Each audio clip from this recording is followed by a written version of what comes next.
स्वागत है। आज हम एक ऐसे व्यक्ति के बारे में गहराई से जानेंगे जिनका नाम हजारों साल बाद भी राजनीति, रणनीति और शासन कला का सिनोनिम बन चुका है। और आज हमारे पास जो स्रोत हैं वो हमें सिर्फ एक ऐतिहासिक कहानी नहीं बताते, बल्कि एक तरह से एक ब्लूप्रिंट दिखाते हैं। चाणक्य, जिन्हें कौटिल्य या विष्णुगुप्त भी कहा जाता है, वो सिर्फ एक शिक्षक या सलाहकार नहीं थे। नहीं, वो एक आर्किटेक्ट थे जिन्होंने एक बिखरे हुए सबकॉन्टिनेंट को एक साम्राज्य में बदल दिया। बिल्कुल। और आज का हमारा मिशन यही समझना है कि कैसे एक अकेले इंसान का इरादा इतिहास का रुख मोड़ सकता है। हम सिर्फ ये नहीं जानेंगे कि उन्होंने क्या किया, बल्कि ये भी समझेंगे कि उनकी सोच आज भी बिजनेस स्कूल्स से लेकर फॉरेन पॉलिसी तक में क्यों जिंदा है। हाँ, तो चलिए इस कहानी को परत दर परत खोलते हैं। और इसकी शुरुआत होती है एक भरी सभा में हुए अपमान से, और उसके बाद ली गई एक खतरनाक प्रतिज्ञा से। ये कोई मामूली गुस्सा नहीं था। नहीं, ये एक क्रांति की चिंगारी थी। बिल्कुल, हाँ। ये कहानी का सबसे ड्रामेटिक हिस्सा है। स्रोत बताते हैं कि वो तक्षशिला के एक जाने माने प्रोफेसर थे। फिर ऐसा क्या हुआ कि नंद वंश के राजा धनानंद ने उन्हें अपमानित कर दिया। मुझे हमेशा ये बात हैरान करती है कि एक पर्सनल इंसल्ट इतनी बड़ी राजनीतिक क्रांति की वजह कैसे बन सकता है। क्या ये वाकई सिर्फ बदला था या चाणक्य इस अपमान को एक मौके की तरह देख रहे थे? ये बहुत ही बेहतरीन सवाल है। देखिए, अपमान तो ट्रिगर पॉइंट था, लेकिन जमीन पहले से तैयार थी।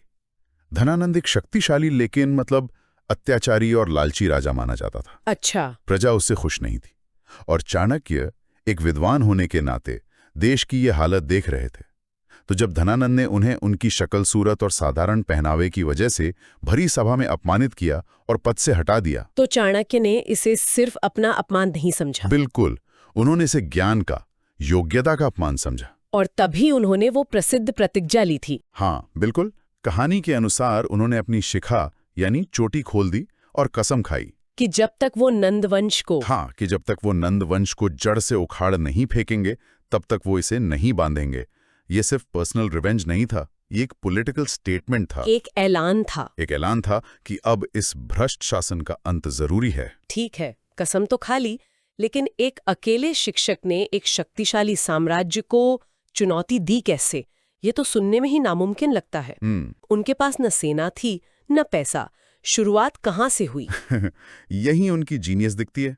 उन्होंने सीधे लड़ाई नहीं छेड़ी, वो जानते थे कि ये बेवकूफ़ी होगी।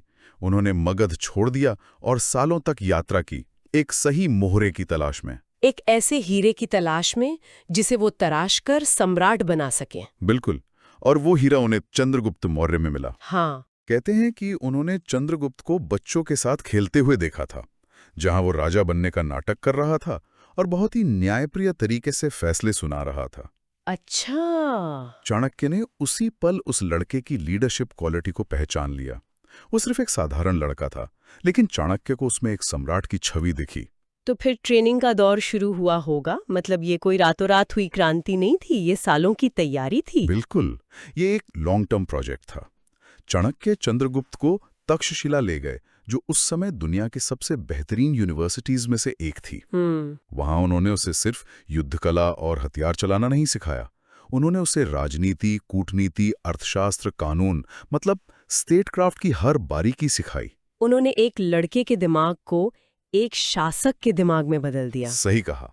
और फिर सेना बनाने का काम शुरू हुआ। लेकिन कैसे? पैसा कहाँ से आया? हाँ, उन्होंने सीधे पाटलिपुत्र पर हमला करने की गलती नहीं की, जो नंद साम्राज्य की राजधानी थी। उनकी स्ट्रैटेजी ब्रिलियंट थी। क्या थी वो स्ट्रैटेजी? उन्होंने पहले छोटे छोटे गणराज्यों और कबीलों को साथ मिलाया, जिन्हें नंद राजा परेशान करता था। तो उन्होंने एक कोalition बनाया। एक तरह से, हाँ। उन्होंने गिरिला वॉरफेयर का इस्तेमाल किया। वो साम्राज्य के किनारों पर हमला करते, जीतते और अपनी ताकत बढ़ाते जाते। वो धीरे धीरे नंद साम्राज्य को अंदर से खोखला कर रहे थे। और आखिरकार लगभग 321 ईसा पूर्व में वो क्षण आया। हाँ, जब उन्हें लगा कि नंद साम्राज्य काफी कमजोर हो चुका है और उनकी अपनी सेना मजबूत है, तब उन्होंने राजधानी पाटलिपुत्र पर निर्णायक हमला किया। धनानंद को हराया और 25 साल के चंद्रगुप्त मौर्य को सिंहासन पर बैठाया। इस तरह मौर्य साम्राज्य की नींव पड़ी। भारत का पहला सबसे बड़ा साम्राज्य। बिल्कुल, इसीलिए चाणक्य को सिर्फ सलाहकार नहीं, किंग मेकर कहा जाता है। कमाल है, ये सिर्फ एक राजा को बदलने की कहानी नहीं है, ये पूरे भारतीय उपमहाद्वीप को एक करने की कहानी है। सही बात है। पहले भारत छोटे छोटे राज्यों में बटा हुआ था और इन्होंने उसे एक झंडे के नीचे ला दिया। और यही उनका सबसे बड़ा योगदान था। उन्होंने एक फ्रैगमेंटेड लैंड को एक पॉलिटिकल एंटिटी में बदल दिया। लेकिन एक साम्राज्य बनाने के बाद उनका असली काम शुरू हुआ। उसे चलाना कैसे है? बिल्कुल, और इसी सवाल का जवाब हमें उनके लिखे ग्रंथों में मिलता है। तो चलिए अब उनके विचारों की दुनिया में उतरते हैं। स्रोत 2 प्रमुख ग्रंथों का जिक्र करते हैं, अर्थशास्त्र और चाणक्य नीति। पहले अर्थशास्त्र की बात करते हैं। नाम सुनकर लगता है कि ये इकोनॉमिक्स की किताब होगी, अ साइंस ऑफ वेल्थ, पर ये उससे कहीं ज्यादा गहरा है। बहुत ज्यादा। अर्थशास्त्र को आप प्राचीन भारत का a definitive handbook on statecraft कह सकते हैं। ये सिर्फ अर्थव्यवस्था के बारे में नहीं है। इसमें शासन कैसे करें, फॉरेन पॉलिसी कैसे बनाएं, सैन्य रणनीति क्या हो, जासूसी नेटवर्क कैसे चलाएं। हाँ, जासूसी नेटवर्क, कानून व्यवस्था और यहाँ तक कि टैक्स कैसे इकट्ठा करें, हर चीज पर डिटेल्ड गाइडेंस है। स्रोत में एक बहुत ही पावरफुल कंपैरिजन है। प्रसिद्ध समाजशास्त्री मैक्स वेबर ने कहा था कि अर्थशास्त्र की तुलना में मैकियावेली का द प्रिंस हानि रहित यानी हार्मलेस लगता है। ये बहुत बड़ी बात है। बहुत बड़ी बात है, क्योंकि मैकियावेली को तो the father of modern political science माना जाता है। बिल्कुल, और ये तब और भी बड़ी बात हो जाती है जब आप ये सोचते हैं कि चाणक्य ने मैकियावेली से लगभग 1800 साल पहले ये सब लिखा था। कमाल है। अर्थशास्त्र की खासियत उसका प्योर रियलिज्म है। वो इस बारे में बात नहीं करता कि दुनिया कैसी होनी चाहिए, बल्कि इस बारे में बात करता है कि दुनिया जैसी है उसमें एक राज्य को कैसे सर्वाइव करना है और फ्लरिश करना है। और ये ग्रंथ तो खो भी गया था, है ना? हाँ, दुख की बात है कि ये ग्रंथ 12वीं सदी में कहीं खो गया था और 1904 में इसे फिर से खोजा गया। तो इसके कोर प्रिंसिपल्स क्या हैं? ऐसी क्या चीजें हैं जो इसे आज भी इतना रेलेवेंट बनाती हैं? इसका सबसे पहला और सबसे जरूरी सिद्धांत है रियलिटिक। Real politic. हाँ, यथार्थवादी राजनीति। हाँ। चाणक्य का मानना था कि एक राजा को भावुक नहीं, प्रैक्टिकल होना चाहिए। राज्य की सुरक्षा सबसे ऊपर है और उसके लिए अगर बल, जासूसी या कूटनीतिक चालों का इस्तेमाल करना पड़े तो उसमें कुछ गलत नहीं है। लेकिन रियलिटी के नाम पर जासूसी, बल और धोखे का इस्तेमाल, क्या ये खतरनाक रास्ता नहीं दिखाता? आज के दौर में तो इसे तानाशाही का लक्षण माना जाएगा। आपका सवाल बिल्कुल सही जगह पर है और यहीं पर चाणक्य का संतुलन सामने आता है। जहां एक तरफ वो कठोर यथार्थवाद की बात करते हैं, वहीं दूसरी तरफ वो एक कल्याणकारी राज्य यानी वेलफेयर स्टेट की वकालत भी करते हैं। उनका मानना था कि राजा की शक्ति का असली स्रोत उसकी प्रजा की खुशी और समृद्धि है। ये तो बिल्कुल 2 अलग-अलग बातें लग रही हैं। एक तरफ कठोरता, दूसरी तरफ कल्याण। लेकिन चाणक्य के लिए ये एक ही सिक्के के 2 पहलू थे। उनका तर्क था कि राज्य तभी सुरक्षित रहेगा जब प्रजा खुश होगी। अर्थशास्त्र में साफ साफ लिखा है कि राज्य की जिम्मेदारी है कि वो जनता को अकाल और बाढ़ जैसी आपदाओं से बचाए, व्यापार के लिए सड़कें बनवाएं और न्याय व्यवस्था को मजबूत रखे। बिल्कुल, राजा का सुख प्रजा के सुख में है। और राज्य की बनावट के बारे में उन्होंने सप्तांग सिद्धांत दिया है, अ थ्योरी ऑफ 7 लिम्स। ये क्या है? हाँ, कौटिल्य के अनुसार एक राज्य 7 अंगों से मिलकर बनता है और अगर एक भी अंग कमजोर हो तो राज्य बीमार पड़ जाता है। कौन कौन से हैं ये 7 अंग? ये 7 अंग हैं। पहला स्वामी, राजा। दूसरा अमात्य, मंत्री और ब्यूरोक्रेसी। तीसरा जनपद, जमीन और लोग। चौथा दुर्ग, किले। 5वां कोष, खजाना। 6ठा दंड, सेना। और 7वां मित्र, सहयोगी देश। 1 मिनट, इसमें जो क्रम है वो बहुत दिलचस्प है। खजाना यानी ट्रेजरी सेना से भी पहले आता है। ये तो आज की सोच से बिल्कुल उल्टा लगता है। जहां हम मिलिट्री स्ट्रेंथ को सबसे ऊपर रखते हैं, क्या इसका मतलब यह है कि चाणक्य के लिए आर्थिक स्थिरता ही असल ताकत थी? बिल्कुल, और यही उनकी दूरदर्शिता थी। वो समझते थे कि सेना का पेट भी खजाने से ही भरता है। एक कंगाल देश भले ही बड़ी सेना बना ले, पर उसे एक टिका नहीं सकता। सही बात है। बिना पैसे के न हथियार आएंगे, न सैनिकों को वेतन मिलेगा। एक मजबूत इकोनॉमी ही एक मजबूत डिफेंस की गारंटी है। ये सिद्धांत तो आज भी उतना ही सच है। उतना ही सच है। आर्थिक प्रतिबंध किसी भी सैन्य हमले जितने ही असरदार हो सकते हैं। और टैक्स को लेकर भी उनके विचार काफी मॉडर्न थे। बहुत मॉडर्न। उनका मानना था कि टैक्स की दरें कम होनी चाहिए ताकि लोग खुशी खुशी उसे चुका सकें। अगर टैक्स बहुत ज्यादा होगा तो लोग चोरी करेंगे या व्यापार करना ही बंद कर देंगे, जिससे राज्य को ही नुकसान होगा। हाँ, उनका एक मशहूर कोट है कि राजा को अपनी प्रजा से टैक्स वैसे ही वसूलना चाहिए जैसे मधुमक्खी फूलों से रस निकालती है, इतना कि फूल को नुकसान भी ना हो और शहद भी बन जाए। तो अर्थशास्त्र एक राजा के लिए एक बहुत ही कठोर प्रैक्टिकल गाइड बुक है। लेकिन क्या चाणक्य का दर्शन सिर्फ शासकों के लिए था? मैंने सुना है कि उनका दूसरा ग्रंथ चाणक्य नीति बिल्कुल अलग है। हाँ, जैसे वो आम इंसान से बात कर रहे हो। आपने बिल्कुल सही पकड़ा। अगर अर्थशास्त्र स्टेट क्राफ्ट का ग्रंथ है तो चाणक्य नीति लाइफ क्राफ्ट का। ये सूक्तियों यानी मैक्सिम्स का कलेक्शन है।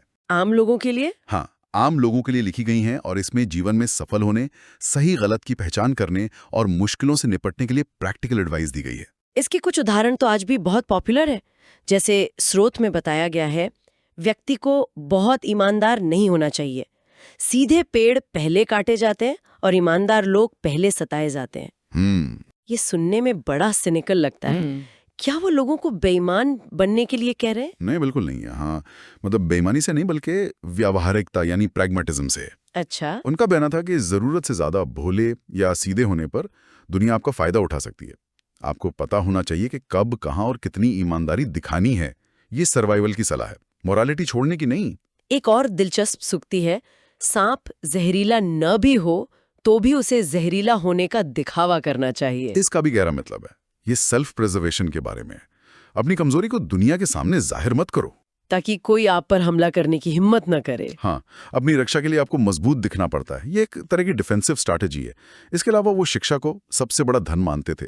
हाँ, ये तो उनकी बहुत प्रसिद्ध नीति है। उनकी एक नीति है कि शिक्षा आपकी सबसे अच्छी मित्र है। एक शिक्षित व्यक्ति का हर जगह सम्मान होता है। शिक्षा के सामने सुंदरता और जवानी भी फीकी पड़ जाती है। तो फिर सवाल ये उठता है कि हम इन दोनों चाणक्यों को एक साथ कैसे देखें? एक तरफ अर्थशास्त्र का वो कठोर रणनीतिकार जो राज्य के लिए कुछ भी कर सकता है, और दूसरी तरफ चाणक्य नीति का वो बुद्धिमान शिक्षक जो नैतिकता और सही आचरण की बात करता है। क्या ये विरोधाभास नहीं है? ये चाणक्य के दर्शन का सबसे महत्वपूर्ण पहलू है और इसका जवाब राजर्षि की अवधारणा में छिपा है। राजर्षि? हाँ, चाणक्य का मानना था कि एक आदर्श शासक को राजर्षि होना चाहिए। मतलब राजा और ऋषि का मेल? बिल्कुल, एक ऐसा शासक जिसमें एक राजा जैसी शक्ति, डिसाइसिवनेस और गतिशीलता हो, लेकिन साथ ही एक ऋषि जैसा ज्ञान, आत्मनियंत्रण और नैतिकता भी हो। जो सत्ता का इस्तेमाल तो करे लेकिन सत्ता के नशे में न डूबे। सही कहा। उसके हर कठोर फैसले के पीछे प्रजा की भलाई का ऋषि सुलभ उद्देश्य होना चाहिए। अर्थशास्त्र बताता है कि क्या करना है और राजर्षि का आदर्श बताता है कि उसे क्यों और किस भावना से करना है। यही संतुलन है। हाँ, यही संतुलन है। और आज के समय में उनकी ये बातें कितनी प्रासंगिक है? आश्चर्यजनक रूप से बहुत ज्यादा। उन्हें अक्सर भारतीय मैकियावेली कहा जाता है, लेकिन शायद मैकियावेली को इतालवी चाणक्य कहना ज्यादा सही होगा। आज भी दुनिया भर के बिजनेस लीडर्स, डिप्लोमैट्स और मिलिट्री स्ट्रैटेजिस्ट्स उनकी लिखी नीतियों का अध्ययन करते हैं। लीडरशिप, मैनेजमेंट, नेगोशिएशन, ये सब चाणक्य के कोर टॉपिक्स थे। इसका कोई ठोस उदाहरण है जो आज भी हम देख सकते हैं? सबसे बड़ा उदाहरण तो नई दिल्ली में ही है। भारत की राजधानी का जो डिप्लोमेटिक एनक्लेव है, जहां दुनिया भर के दूतावास हैं, उसका नाम चाणक्यपुरी है। सही बात है। ये सिर्फ एक नाम नहीं है, ये एक स्टेटमेंट है। ये दिखाता है कि भारत की विदेश नीति की जड़ों में आज भी चाणक्य की यथार्थवादी और राष्ट्र प्रथम की सोच कितनी गहरी है। तो चाणक्य की कहानी एक ऐसे व्यक्ति की है जिसने एक व्यक्तिगत अपमान को एक साम्राज्य निर्माण की प्रेरणा में बदल दिया। उन्होंने साबित किया कि ज्ञान और रणनीति सबसे बड़े हथियार हो सकते हैं। और उन्होंने सिर्फ एक साम्राज्य नहीं बनाया, उन्होंने शासन करने के ऐसे सिद्धांत दिए जो आज हजारों साल बाद भी हमें रास्ता दिखा रहे हैं। अर्थशास्त्र हमें दिखाता है कि एक देश को कैसे चलाया जाता है, और चाणक्य नीति हमें सिखाती है कि एक जीवन को कैसे जिया जाता है। बिल्कुल, उन्होंने न केवल एक साम्राज्य बनाया बल्कि ऐसे विचार भी दिए जो सदियों से गूंज रहे हैं और आज भी लोगों को प्रेरित कर रहे हैं। और ये विचार दिखाते हैं कि शक्ति और ज्ञान का संतुलन ही महान नेतृत्व की असली पहचान है। और सुनने वालों के लिए एक विचार छोड़ जाते हैं। चाणक्य ने एक राजर्षि की कल्पना की, एक ऐसा लीडर जो राजा की तरह शक्तिशाली और ऋषि की तरह ज्ञानी हो। आज की हाइपर पॉलिटिकल और इंफॉर्मेशन ड्रिवन दुनिया में क्या ऐसा संतुलन संभव है? ये एक बड़ा सवाल है। क्या आज का कोई लीडर एक ही समय में क्रूर यथार्थवादी और एक ऋषि की तरह नैतिक और ज्ञानी हो सकता है? या फिर आधुनिक नेतृत्व में शक्ति और ज्ञान हमेशा एक दूसरे के दुश्मनी बने रहेंगे?